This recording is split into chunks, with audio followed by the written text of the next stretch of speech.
Hi everyone, welcome to another segment of Word of the Day. My name is Caesar and we are Inspire a Movement.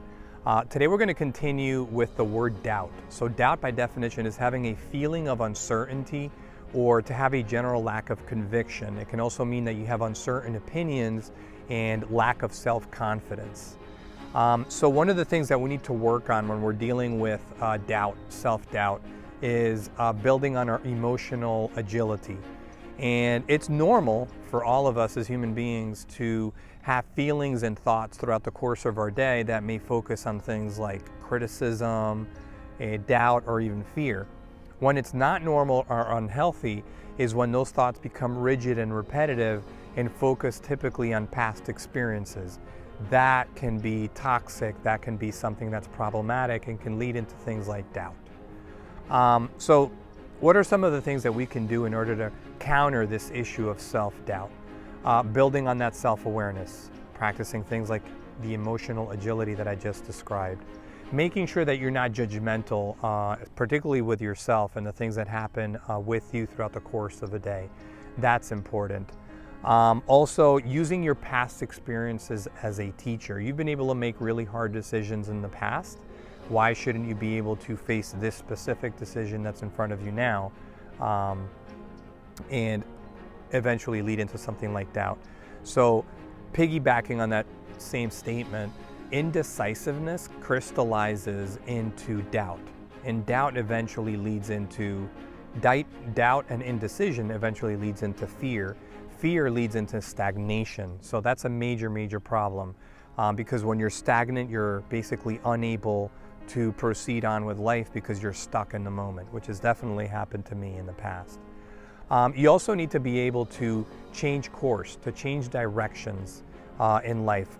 Make assessments periodically of your plans, your future aspirations, and if something isn't perfectly aligned with your mission and your purpose in life, change. Do something entirely different and go about your business that way. And lastly, probably the most important thing is for you to ground yourself on your spiritual grounding. If you're faith-natured, definitely lean on your faith and your value structure. That's also very important. Know who you are and lean on something bigger than yourself, particularly if you're dealing with self-doubt. For somebody like myself, one of the hardest decisions that I've made of late, which I have really dealt with a lot of indecisiveness, which eventually led to doubt, which led to years and years upon years of stagnation, is being able to change careers. Not having the faith, the necessary trust that I'm able to do that, convincing myself and all of my insecurities, that's actually one of the harder things for all of us to do. And again, indecisiveness leads to doubt, which leads to fear, which leads to stagnation, and that's not a place that any of us want to be in. I've been there. Again, through spiritual grounding and learning one key element, which is to trust your gut. Now, we've all heard this old adage of trust your gut, but do we really put it into play when it comes to making decisions throughout our day?